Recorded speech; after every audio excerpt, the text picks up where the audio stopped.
Welcome back, honors. All right. So, some of y'all are probably like, I think we already went over this in class, or we didn't get to it, or blah, blah, blah, blah, blah. All right, I'm making this thing at like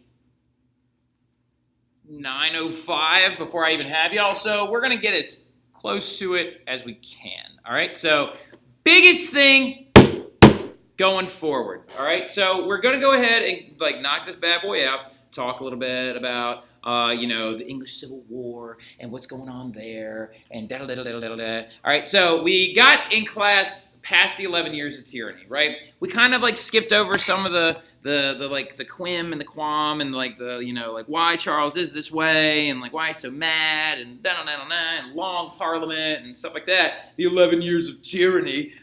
So biggest things is now after the attempt to arrest 5 members of parliament and 5 little old men running out a back door, hilariously. The biggest thing going forward is now a civil war is about to break out, right? So this civil war breaking out is very, very important because you've now currently got 2 big sides, right? We talked in class about the Cavaliers, the Charles supporters, and how that was an insult coming from the Roundheads, and the Roundheads were the parliamentarians coming from as an insult from the Cavaliers, right? Talked about like how you could recognize them and stuff like that. So number one, though, the guy leading these people is very important to understand. So obviously Charles is leading his folks, right? He's leading the Cavaliers or Caballeros or whatever the Roundheads want to call them.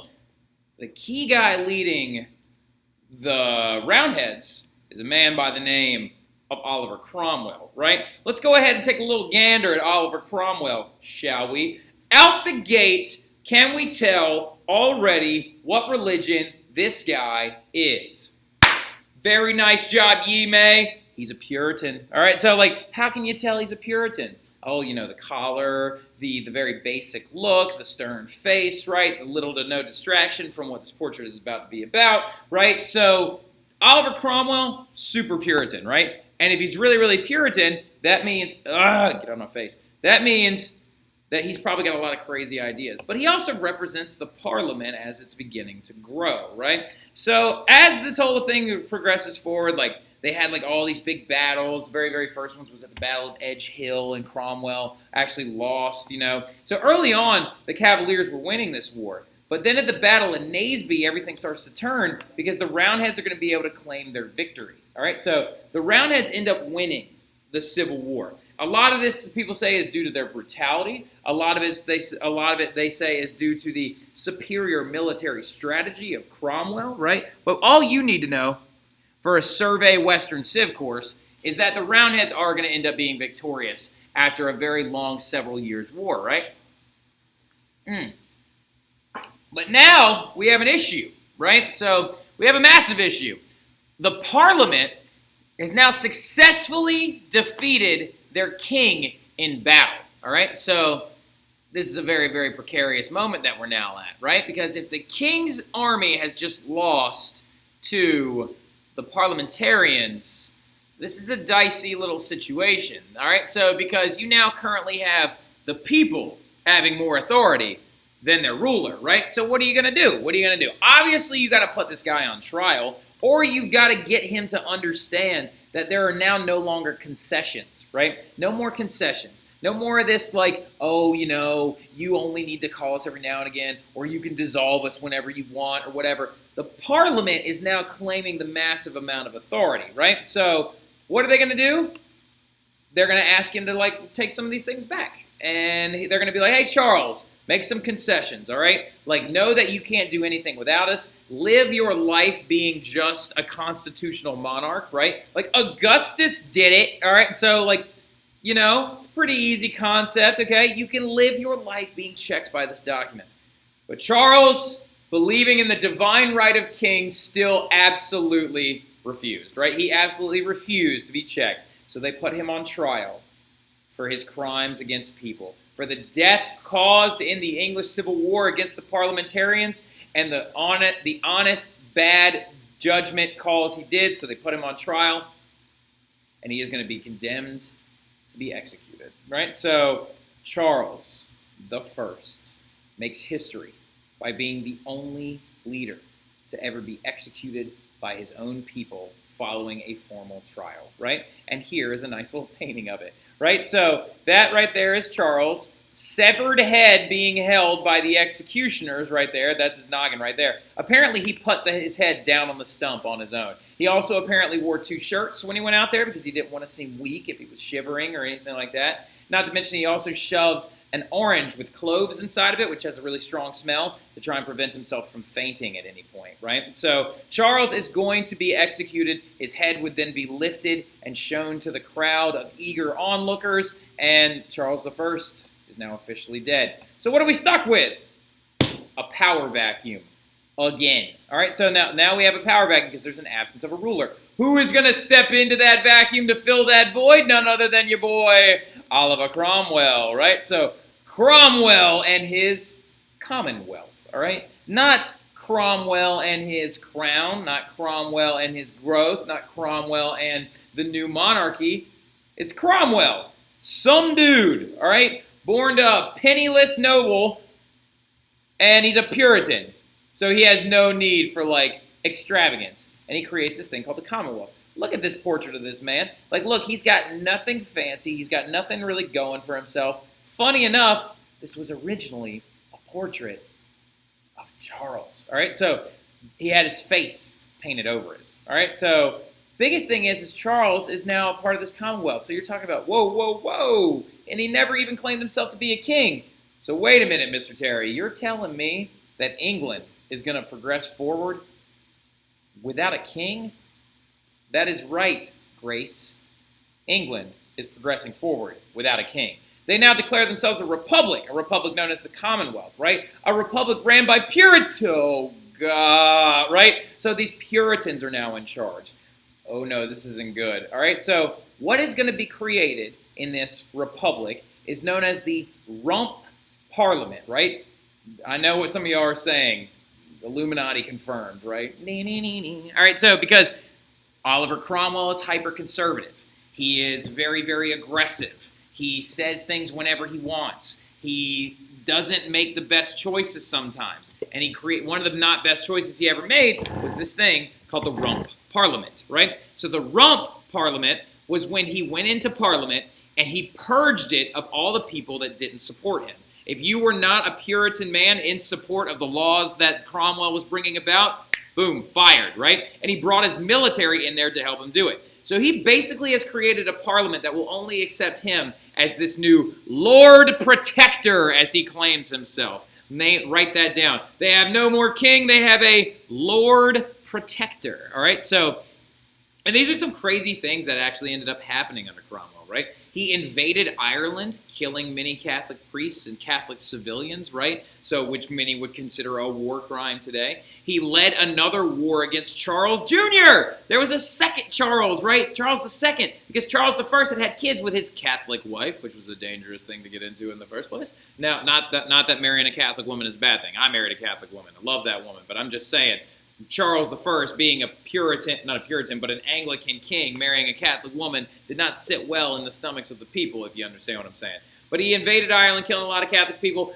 Charles Jr., their son, they had 2 sons, actually, Charles and James. Remember that. They had 2 sons, Charles and James, right? So Charles Jr., though, the Scots were like, okay, they're still our king. The Stuarts were executed by the English, but not by the Scottish, so we want Charles to be our king. So Cromwell leads another civil war against the Scots and wins, and like Charles II's like in hiding and stuff, right? He tries to cancel Christmas. Cromwell tried to cancel Christmas and make it purely about mass with no gift giving, no drinking, no fun, no dancing, no nothing, right? Like, so he tried to cancel Christmas and make it just be a Christ's mass, and that was it. All right, so like he pushed these things called the Navigation Acts because he hated the Dutch. All right, so he was just mad at the Dutch because the Dutch were starting to make some money, and he says, no, only the colonies can trade with British vessels. And so that means that this is going to be a big push because the colonists were getting a lot of goods cheaper from the Dutch than they were from the English,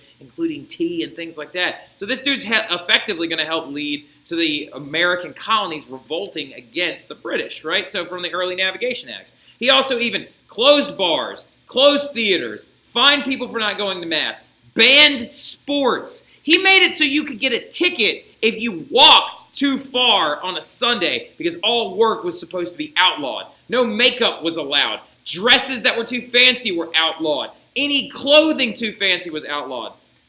This doesn't sound fun, all right? So this sounds absolutely awful because this sounds like a failed experiment, all right? So one positive thing he's going to do, he's going to let the Jews come back and find safe haven in England. Heck yeah. Yay, Jews, right? Finally get a win. Good job, right? So thank you, Oliver Cromwell, for being decent to those people. But then he's going to turn England into a series of military districts, right? And he's going to use the military like a police force to enact all these crazy laws that he put in there, right? The Commonwealth don't sound fun. Commonwealth sounds common poor. Commonwealth sounds bad, all right? So he's just as bad as the kings before him. This right here is his royal seal for his Lord Protectorate. This right here is a wax seal of Charles, riding a horse, fully astride, with a dog running beneath him, in a fox hunt, right? Trying to show the ruling authority and his power. This right here is Oliver Cromwell on a horse who happens to not be running and has no dog. They're the exact same. The Cromwell was no different from the kings that came before him. He was just as bad, right? So he just called himself a different name. He just said, I'm Lord Protector. I'm going to push my stuff. I'll do what I want. I'm going to fire all these people. The biggest problem with this is that the English finally realized maybe it wasn't the fact that, like, yes, Charles needed to die because he refused to take concessions, but maybe it wasn't the kings. Maybe we weren't being effective enough with this king, right? So the English decide to bring the Stuarts back after Cromwell dies, all right? So after Cromwell dies, they decide to bring them back, all right? So who comes into power next?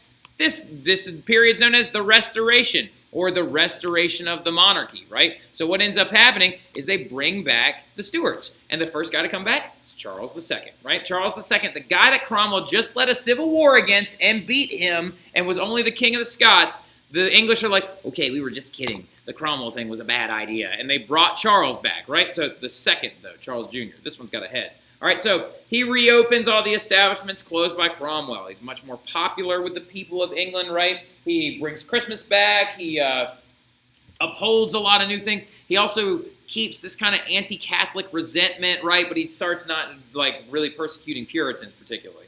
He loves tennis and women. He apparently had, like, so many mistresses. It's insane. He had, like, a lot of illegitimate children and stuff like that. And underneath his rule, he's going to have to effectively deal with two of the worst tragedies that ever happened in England. The Great Fire of London and the Great Plague of London, happening 1 year after the other. The Great Plague happens in 1666. The Great Fire happens in 1665, all right? So the Great Fire actually burned down somewhere, like, ridiculous number. Hey, Alexa! How much of London was burned in the Great Fire of London? Here's something I found from the Art of the Great Plague of London on Wikipedia. On the 2nd and 3rd of September that year, the Great Fire of London destroyed much of the city of London, and some people believe that the fire put an end to the epidemic. Okay, anyway. So the Great Fire of London, they, like, burned something ridiculous, like 70% of the city down. It started in a bakery at this place called Pudding Lane. So, like, anyway, but the Great Fire of London was a very, very dangerous, like, instance that happened. And I had those years backwards. Great Plague is 1665, Great Fire is 1666, and they think that the fire might have actually stopped the plague because it burned it all out. Remember we talked about, like heat curing the plague during the Middle Ages, right? So he was also secretly a Catholic, right? So, and he was also killed by his own medical staff, but don't get me started on all that, all right? So anyway, now, so you can ask me tomorrow about it if you want. Be like, oh, wait, Mr. Terry, how did Charles die? His own doctors actually ended up killing him on accident. But anyway, he was secretly a Catholic, and he was baptized and took his first communion on his deathbed, right? So he wanted to try and lift up some of these, like, crazy anti-Catholic laws, and the only reason he was a devout Catholic is because his mother was a Catholic, and then also while he was fighting against Cromwell, he got to know some Catholic priests that were also in hiding in England and, like, made friends with him and stuff, and he wanted to become a Catholic. But when he dies from his doctors killing him, his brother takes over, James II, right? Now, Charles II was a little bit more popular with the people because he's actually doing things to try and help them directly, right? And he works with Parliament. He passed some new acts, and he, like, kind of takes a step backward and realizes that he's a limited monarch, right? James II, on the other hand, comes into power, and he's openly a Catholic, All right, so like now this is dangerous. All right, so the people of Britain start looking at James and they're like, he's openly a Catholic, but I think we're going to be fine because he's married to some lady who's also a Catholic. We should be okay, even though his cousin's Louis XIV over in Spain or over in France. We should be okay because they can't have any kids. Every time they try to have a kid, like it fails, and it's like a miscarriage or a stillbirth or something. She had like 4 stillbirths in a row, and like they're like, it's fine, he won't have a kid, and then we'll just bring somebody else in. And then by God's grace, they have a child, and they name him James as well, right? And that James, and they're like, oh no, that means that James is going to take over, and he's going to bring England fully back to Catholicism. We got to not do that. And so the Parliament decides to drive James out. It drives Parliament insane, thinking that Catholics are going to take over, right, because they're French relatives. And then Parliament plots to drive him out, right? And they're like, how are we going to get rid of this guy? Like, we got to get rid of him somehow, but how do we get rid of a king without having without having a civil war again? Last time we had a civil war and we drove somebody out, we ended up living in a life where like no one could drink and no one could dance and no one could sing and no one could wear what they wanted and no one could do whatever the heck they wanted to. How do we do this? So what they decide to do is they decide to run him out without shedding a single drop of blood. And I know for a fact right now, Alison Brooks is like, ooh, I'm intrigued. All right, so how do we do this? All right, Parliament invites his Protestant daughter over. So his daughter, Mary, is actually married to the leader of the Dutch Republic. His name is William of Orange, all right? William, Prince of Orange. Because the Dutch don't really have, like, a king in that sense, right? They have a head of state known as the Prince of Orange, right? So William of Orange is her husband, right? So this is James's daughter, and she is devoutly Protestant, right? And she comes with William and an entire army, and they land in England, and all of James's military starts to turn on them because they're like, we don't want to support you, you dirty Catholic. We don't like you. All right, so, and James literally abdicates the throne as he runs away from his own daughter and her husband. This is James jumping into a boat right here to sail away to France and go live with his cousin, Louis XIV. All right, so running away from his daughter because William brought a fleet and the English refused to help James, and he runs away to France. And in that sense, the very first time it had ever happened in history, a smooth transition of power happened without a single drop of blood being shed. Because a revolution is a forcible overthrow of a government or a social order in favor of another, right? So the English wanted a new ruler, and they got themselves a new ruler. And they got 2 of them, actually, and they really happened to like them a lot, right? And their names were William and Mary, the 2 people that are actually, there's a college, a university in Virginia that's named directly after these 2, right? And they became co-monarchs, right? Co-monarchs in the sense that she had authority just as much as he did because she was English, right? And he wasn't. So this gave ruling and what they decided to do is they signed a series of important documents that gave ruling authority to the Parliament and kind of begins the slow and subtle transition into the British government being led more by its prime minister than it is by its royals, right? So the English Bill of Rights was signed by the William and Mary. And in the English Bill of Rights, they were given freedom of speech and free elections, and it established a limited monarchy where the true ruling power was actually held inside the Parliament, right? Because nothing stops the Magna Carta, all right? All right, that's it right there. There you go. Very, very nice. Tomorrow, if I can find it, I'm having a really, really tough time finding it. There's a hilarious opening to the Parliament state that always happens, and I'm going to see if I can find it, or I'm going to read up on it, and we'll act it out, and it all directly, the way that England opens up its Parliament every single year is directly reflected in all of this stuff. That's absolutely crazy. So I'll talk to you guys then. I'll see you tomorrow. Y'all have a good one.